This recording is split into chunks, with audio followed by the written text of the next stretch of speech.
बाड़मेर जिले के चौहटन तहसील के ग्रामीण इलाकों में खेत हरे भरे हो गए हैं। आपको बता दें कि पिछले एक हफ्ते से हो रही अच्छी बारिश के चलते अब खेतों ने भी हरियाली की चादर ओढ़ ली है। तो वहीं किसानों की भी उम्मीदें बरकरार हैं। किसानों के चेहरे पर खुशी देखने को मिल रही है। गौरतलब है कि पिछले दिनों हुई बारिश के चलते खेतों में खड़ी फसलों ने अपना नया रूप ले लिया। इसके चलते अब खेतों में हरियाली नजर आ रही है। किसानों का कहना है कि बारिश से बाजरा, तिल सहित नई फसलों को नया जीवनदान भी मिल गया है।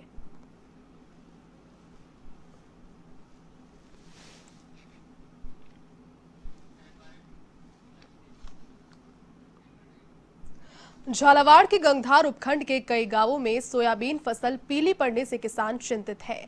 किसानों का कहना है कि फसल पर फलियां नहीं आ रही और फसल भी सूख रही है। तो वहीं किसानों की समस्याओं को लेकर सरपंच प्रतिनिधि नरेंद्र सिंह प्रतिहार ने कृषि विस्तार अधिकारी को सूचना दी। इसके बाद फसल का मुआयना करने पहुंचे कृषि पर्यवेक्षक ने बताया कि फसलों में फफूंद जनित बीमारी लग गई है।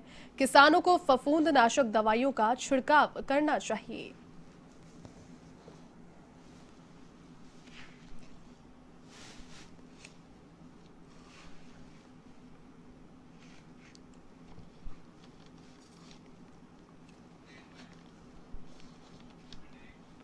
झुंझुनू के सिरियासर कला गांव में एक हंसता खेलता परिवार अज्ञात बीमारी की भेंट चढ़ गया।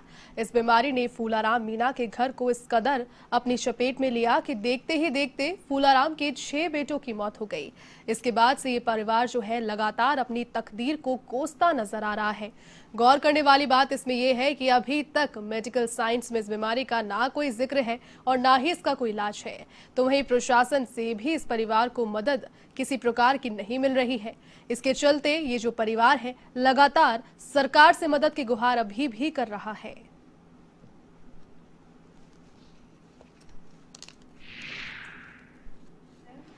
लेकिन उनके अभी वो वंचित रह गए। आगे कोई भी स्कीम आएगी तो उसके अंदर उनका टॉयलेट बनवा दिया जाएगा अगर उनके वास्तव में टॉयलेट नहीं है। आवास की योजना आएगी, उसके अंदर वो सर्वे में उनको ले लेंगे। उनका नहीं है तो उनका आगे नाम ले दिया जाएगा। बीपीएल कार्ड भी नहीं है। बीपीएल कार्ड तो अभी 2-3 साल से बंद है, तो उसकी जगह खाद्य सुरक्षा और वो मिल जाती है। उससे ही वो उनको जो मेडिकल की योजना है वो भी उससे खाद्य सुरक्षा से ही मिल जाती है। अब वो सर्वे करवा लेंगे, पटवारी जी और मिल के देख लेंगे, जो भी सहायता हो उसके भी बिल्कुल करवाएंगे। सच्चाई ये है कि ये सिरियासर गांव है और यहाँ पर ये दुखियारी बेवा जो जिसकी दास्तां आप सुन के और आप आश्चर्यचकित होंगे कि जिसके 7-7 बेटे जवान पाल पोस के जिन बेटों को बड़ा किया वो बेटे दुनिया में नहीं है। सब बेटे एक के बाद एक खत्म हो गए। मात्र एक बेटा जो भी बीमारी से ग्रसित है और यहाँ पर है।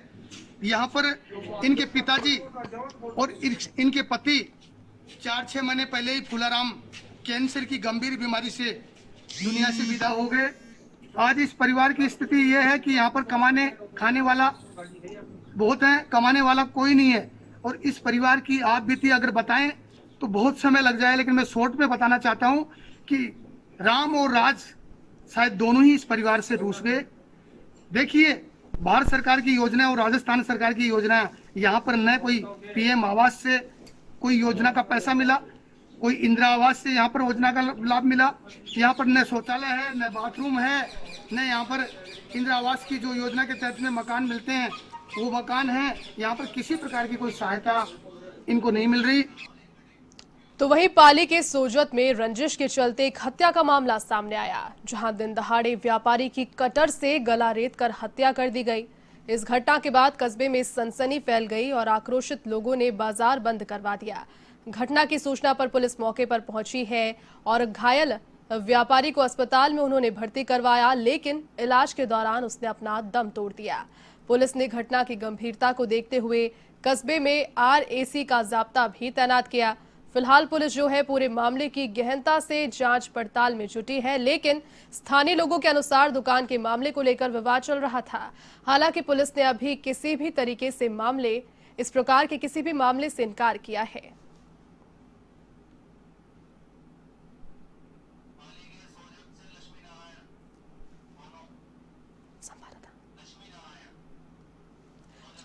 चलिए इसी खबर पर अधिक अपडेट के लिए पाली के सोजत से लक्ष्मी नारायण हमारे साथ फोन लाइन पर इस वक्त जुड़ चुके हैं। देखिए, जिस प्रकार से ये घटना हुई है, दिन दहाड़े इस व्यापारी की कटर से गला रेत कर हत्या की है, क्या फिलहाल कारण सामने निकल कर आ रहा है इस हत्या का? हाँ ज्योति, मैं बताना चाहूंगा, ये सोजत में है, जो एक बिल्डिंग थी और बिल्डिंग के बाहर एक दुकान थी जी। इस बिल्डिंग को इस व्यक्ति ने खरीदा था और इसको दुकान को खाली करने के इनकी बातचीत चल रही थी। इसी को लेकर संभवतः ये माना जा रहा है, जो मेरे जो स्थानीय लोगों से जब मैं मुख्य स्थान पे पहुंचा तो स्थानीय लोगों से जब बात हुई तो उन्होंने ये बताया कि ये कानाराम है जो ये वहां पहुंचा था उसको दुकान खाली करवाने को लेकर जी। और उस समय एक दुकानदार का लड़का और एक उसका मुनीम था। ठीक है, उस दौरान ये घटना हुई है। अभी ये स्पष्ट नहीं हो पाया है कि ये मर्डर किसने किया है, किस तरह से हुआ है, क्या आपस में इनके झड़प हुई है या किस तरह से कुछ हुआ है। अभी पुलिस इसका इंवेस्टिगेशन कर रही है। अभी डेड बॉडी है वो शवगृह में रखवाई है और डीवाईएसपी जो डॉक्टर हेमंत है वो पूरे मामले पे अपनी नजर बनाए हुए हैं, उन लोगों से संपर्क कर रहे हैं। अभी पोस्टमार्टम भी नहीं हुआ है और जो आसपास के पुलिस थाने हैं उनके जाब्ता बुला दिया गया, आरओसी भी लगा दी गई है और पूरे मामले में अभी उनसे वार्ता करने का कोशिश की जा रही। पोस्टमार्टम हो जाए और उनकी तरफ से कोई रिपोर्ट आए तो ये पता लगेगा कि मामला क्या हुआ है। अभी तक इसमें कोई खुलासा नहीं हुआ है कि मर्डर किसने दुकान मालिक के पुत्र ने किया है या उसके मुनीम ने किया है या किस तरह से हुआ है। अभी जो सूत्र जो बता रहे हैं वो ये बता रहे हैं कि ये कटर मशीन से जो पत्थर काटने की कटर होती है उससे उसका गला रहता गया है और उससे हुआ है। अभी वहां मौके पे खून पड़ा है, दुकान खुली हुई है और डेड बॉडी है वो हॉस्पिटल के शवगृह में रखी हुई है। जी लक्ष्मीनारायण, काफी दिल दहलाने वाली पूरी घटना है। मैं जानना चाहूंगी, इस घटना के बाद से यकीनन लोगों में वहां पर आक्रोश उपजा होगा। उसे निपटने के लिए फिलहाल क्या स्थिति, क्या तैयारी? आरएसी के जवान हमने देखा तैनात कर दिए गए हैं, इसके अलावा क्या पूरी तैयारी बताएं? बिल्कुल, जो डीवाईएसपी है हेमंत जाखड़ वो बिल्कुल मॉनिटरिंग कर रहे हैं पूरे मामले की और 3-4 थानों की पुलिस बुला दी गई है और आरएसी बुला दी गई है।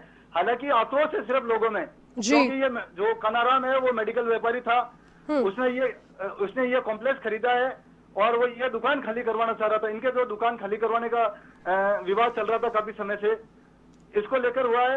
लोगों में सिर्फ ये अभी आक्रोश है बस। लोगों ने आज ऐसे भी 28 तारीख का मार्केट बंद रहता है, फिर भी लोगों ने जो है मेडिकल की जो दुकानें थी उसको भी बंद करवा दिया है। जी बहुत शुक्रिया लक्ष्मीनारायण तमाम जानकारी के लिए। नजर बनाए रखें।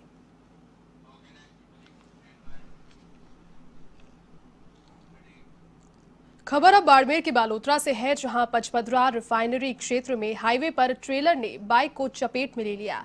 हादसे में बाइक सवार पिता पुत्र की घटना स्थल पर ही मौत हो गई। तो वहीं हादसे की सूचना पर पचपदरा पुलिस मौके पर पहुंची और मौका मुआयना किया। स्थानीय लोगों के अनुसार राजाबेरी निवासी दोनों अस्पताल से घर लौट रहे थे और हादसा यहां पर सड़क पेश आया। सड़क हादसे में 2 लोगों की मौके पर ही दर्दनाक मौत हो गई। एक ट्रेलर की चपेट में बाइक आई है।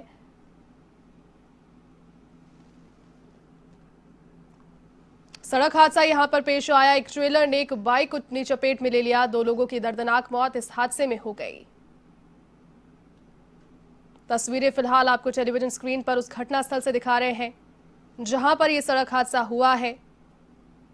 2 लोगों की मौके पर ही दर्दनाक मौत इस हादसे में हो गई और काफी ज्यादा दर्दनाक उनकी मौत रही। ट्रेलर ने एक बाइक को अपनी चपेट में ले लिया। फिलहाल क्या कारण से ट्रेलर ने बाइक को टक्कर मारी, ओवर स्पीड वो था या क्या अन्य कारण रहे, इनका खुलासा फिलहाल नहीं हो पाया है। फिलहाल जो जानकारी है वो ये है कि 2 लोगों ने इस सड़क हादसे में अपनी जान मौके पर ही गंवा दी है।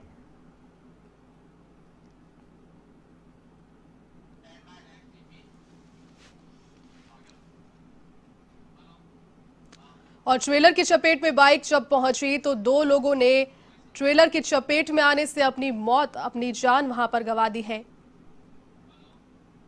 बालोतरा से आपको खबर बता रहे हैं यहां पर और तस्वीरें भी आपको टेलीविजन स्क्रीन पर लगातार हम दिखा रहे हैं उस घटनास्थल की जहां पर यह सड़क हादसा पेश आया। 2 लोगों की इस हादसे में मौत हुई है और मौके पर ही ऑन द स्पॉट इन दोनों लोगों ने अपनी जान को गंवा दिया है। इस ट्रेलर ने बाइक को चपेट में अपने ले लिया।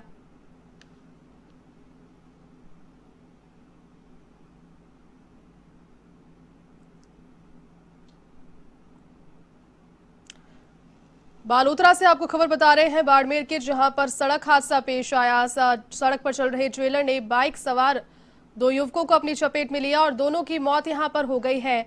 मौके पर ही दोनों ने अपनी जान गंवा दी इस ट्रेलर की चपेट में आने के बाद।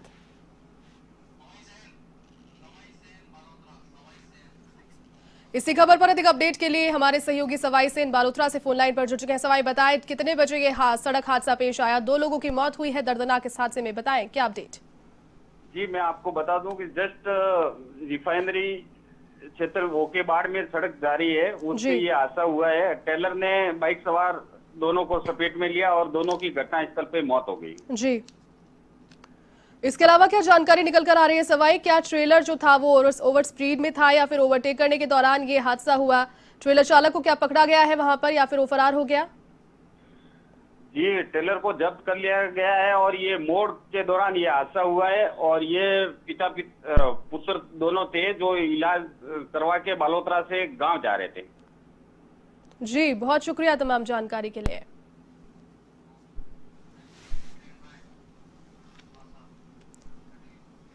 अलवर के हाजीपुर गांव में बुजुर्ग की हत्या के मामले का पुलिस ने खुलासा किया है। इस मामले में पुलिस ने मृतक के भतीजे को गिरफ्तार किया। सदर थाना प्रभारी रामनिवास मीणा ने बताया कि बुजुर्ग पलटूराम का शव बाजरे के खेत में पड़ा मिला। इसके बाद पुलिस की टीम ने गहन जांच कर मृतक के भतीजे सोनू जाटव को गिरफ्तार कर लिया। प्रारंभिक पूछताछ में सामने आया है कि जमीनी विवाद को लेकर यह हत्या की गई थी, तो वहीं मामले में एक बाल अपचारी को भी निरुद्ध किया गया।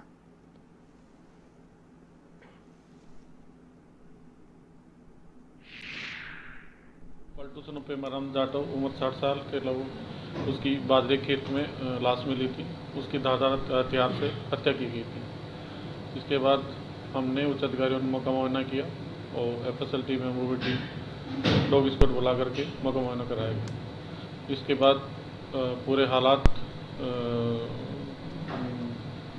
देखे गए। मृतक के साथ जिन्होंने शराब पी उनसे गहन पूछताछ की गई। गहन पूछताछ से पता चला कि इसके चाचा का लड़का सोनू, जो मृतक का चाचा लगता सोनू और एक लड़का बाल अपचारी था, इन दोनों ने इनके साथ शराब पी। इनके सोनू के और पलटूराम के आपस में पारिवारिक विवाद चल रहा था। साजे की गांव में पुरानी पुश्तैनी जमीन थी, उसको लेके विवाद था। उसको लेके आए दिन सोनू उसकी मां के साथ। खबर अब नागौर के रियाबंडी से है, जहां गांव भैरुंदा के गांव के पास डीओ की ढानी में बकरियां चुराने गए 2 सगे भाई बहनों की नाड़ी में डूबने से दर्दनाक मौत हो गई। हादसे की सूचना पाकर मौके पर पहुंचे ग्रामीण और पुलिस ने दोनों को नाड़ी से बाहर निकाला, लेकिन तब तक दोनों ने अपनी जान गंवा दी थी। फिलहाल पुलिस मामले की जांच पड़ताल में जुटी है।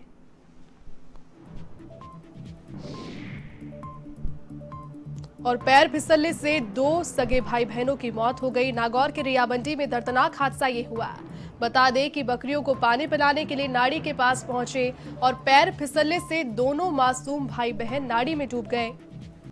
जब इस हादसे की सूचना मिली ग्रामीणों को और पुलिस को तो वहां पहुंचे, लेकिन तब तक देर हो चुकी थी।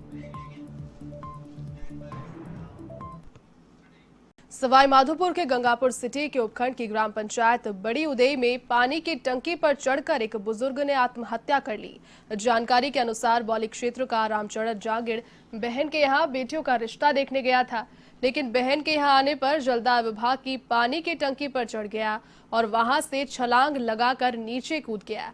बाद में पुलिस ने मौके पर पहुंचकर व्यक्ति को राजकीय अस्पताल पहुंचाया, जहां रामचरण ने इलाज के दौरान अपना दम तोड़ दिया। तो वहीं लोगों ने बताया कि गांव में पानी की कमी के कारण मृतक रामचरण टंकी पर चढ़ गया था और एक दिन पहले ही अपनी बहन को कहकर गया था कि वो गांव वालों को चंबल का पानी पिलाएगा। पानी की समस्या को लेकर ही वो पानी की टंकी पर चढ़ गया।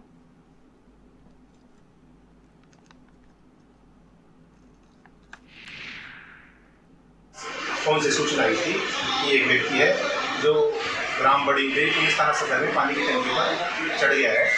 इस संबंध में तुरंत पुलिस और प्रशासनिक अधिकारी संपर्क करके तुरंत गिरफ्तार मौके पर पहुंचा और उसी समय वो व्यक्ति पानी की टंकी से छूट गया। उसको अस्पताल राजकीय अस्पताल चिकित्सा गंगापुर सिटी में लाया गया, जहाँ पर उसकी मृत्यु हो गई। अब एग्जैक्ट समय का मुझे पता नहीं, लेकिन 9:30 बजे ये इसका फिलहाल गोली थाना में बांस की कुलिया का रहने वाला गया था, अपनी बहन के यहाँ आया हुआ। इसका रामचरण सनो रामपुर है, उम्र करीब 50 साल। भिवाड़ी के चौपाकनी थाना पुलिस ने शुक्रवार को गांव सारेकला में एक घर में भारी मात्रा में अवैध विस्फोटक बरामद किया। चौपाकनी थानाधिकारी मुकेश कुमार ने बताया कि मुखबिर की सूचना के आधार पर इस कार्रवाई को अंजाम दिया गया। इस पर पुलिस ने गांव सारेकला में चिन्हित घर पर छापा मारा तो वहां चारे के नीचे भारी मात्रा में विस्फोटक सामग्री जखीरा उसका बरामद किया गया। पुलिस ने चारे के नीचे से 13 कट्टे अमोनियम नाइट्रेट, 1070 जिलेटिन की छड़ और 11 बंडल फ्यूज वायर बरामद किया। तो वहीं इस मामले में आरोपी जमील जो है मौके से फिलहाल फरार हो गया।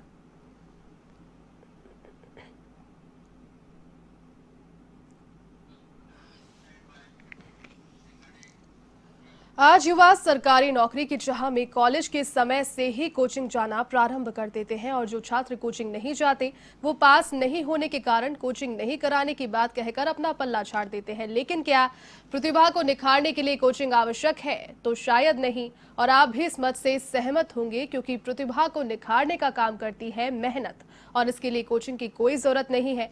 और इसे साबित किया है सीकर के किरडोली गांव के 2 भाइयों ने, जिन्होंने बिना कोचिंग के ही एक ही नहीं कई परीक्षाएं पास की है। रशीदपुरा गांव में बतौर शिक्षक कार्यरत राकेश कुमार ने 11 परीक्षाएं पास की तो छोटे भाई महेंद्र कुमार ने 6 प्रतियोगिता परीक्षाएं पास की है, जो कि वर्तमान में भटाडर गांव में विकास अधिकारी के पद पर कार्यरत है।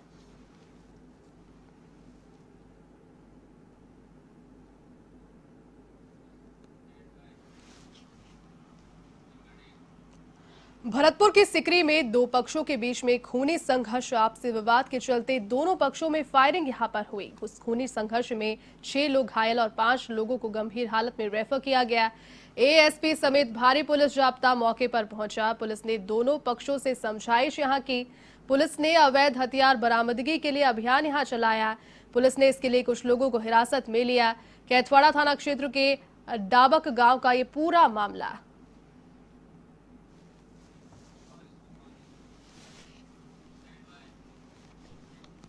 खबर अब पाली के सुमेरपुर से है, जहां राष्ट्रीय राजमार्ग आकलड़ा तिराही पर बरसात का पानी किसानों के लिए परेशानी का सबब बन रहा है। इस समस्या को लेकर पूर्व सरपंच सुमेर सिंह राजपुरोहित सहित कई किसानों ने सांडेराव थाने में एक लिखित शिकायत भी दी। थानाधिकारी धोलाराम परिहार ने बताया कि शिकायत मिलने के बाद LNT अधिकारियों को इस संबंध में बात की गई और जल्द से जल्द किसानों की समस्याओं का समाधान किया जाएगा।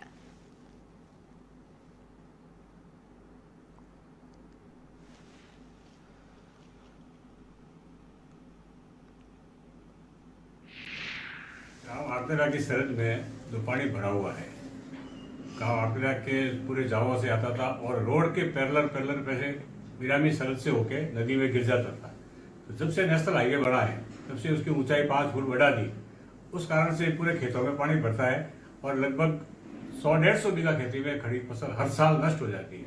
इसके लिए हमने हाईवे कंपनी, जो निर्माता कंपनी है उनसे, जो हाईवे का संचालन करती है उनसे, जिला कलेक्टर से, SDM से, तहसीलदार से, MLA से, MP से, जहाँ भी हमने सबने गुहार की, परंतु कोई हमारा उसकी सुनवाई नहीं हुई, न इसका कोई निकासी का मार्ग निकला है। ये रोड के पास जो खेत भरे हुए किसके है? हमारा है।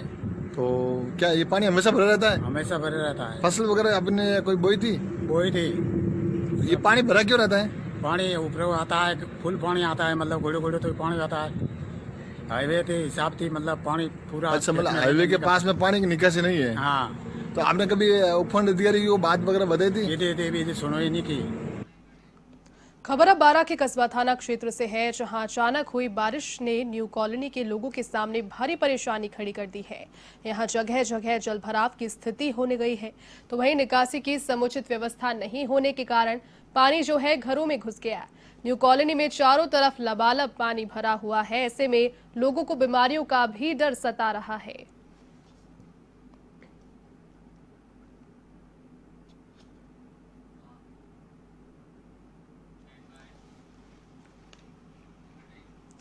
अब खबर सिरोही के रेवदर से है, जहां भामाशाह ने 1 करोड़ 75 लाख रुपए की लागत से तैयार स्कूल भवन बच्चों की पढ़ाई के लिए तहसीलदार को सुपुर्द किया। पोसीतरा गांव में रहने वाले भामाशाह शांताबेन शंकरलाल राजपुरोहित परिवार ने 1 करोड़ 75 लाख की लागत से पोसीतरा सरकारी स्कूल का भवन निर्माण करवाया और तहसीलदार को सुपुर्द किया, जिससे कि बच्चों को निःशुल्क शिक्षा मिल पाए। भामाशाह नटवर राजपुरोहित ने बताया कि गांव में स्कूल नहीं होने के कारण उनकी मां नहीं पढ़ सकी। ऐसे में उनकी इच्छानुसार स्कूल भवन का निर्माण करवाया गया। इसमें गरीब बच्चों को भी निःशुल्क शिक्षा मिल पाएगी।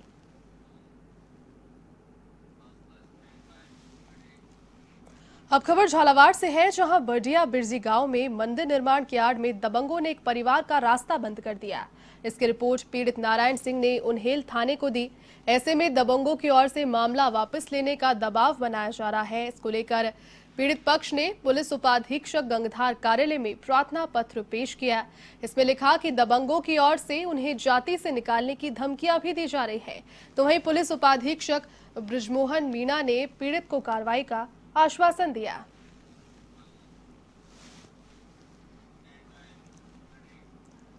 तो वहीं पाली के मारवाड़ जंक्शन में सड़क हादसे में बिजली विभाग के सहायक अभियंता की मौत हो गई। दरअसल चिड़ावा बिजली विभाग में सहायक अभियंता पद पर कार्यरत आजाद यादव कार से जा रहे थे। इसी दौरान जाडन हाईवे पर महेश्वर आनंद आश्रम के पास चलती कार से पहिए निकल गया। इससे कार हाईवे के नीचे गहरी खाई में जा गिरी। इस हादसे में आजाद यादव की दर्दनाक मौत हो गई। सूचना के बाद पुलिस मौके पर पहुंची और घटनास्थल का जायजा जुटाया। साथ ही पोस्टमार्टम के बाद शव जो है वो परिजनों को सौंप दिया है।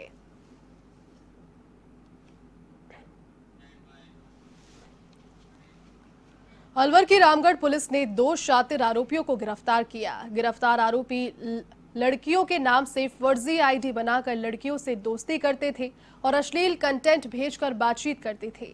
इसके बाद चैटिंग को वायरल करने की धमकी देकर लड़कियों को ब्लैकमेल किया करते थे। थानाधिकारी सज्जन कुमार ने बताया कि साइबर सेल ने 2 आरोपियों को गिरफ्तार किया, साथ ही 2 मोबाइल्स और एक कार को भी जब्त किया है। फिलहाल आरोपियों से पूछताछ जारी है।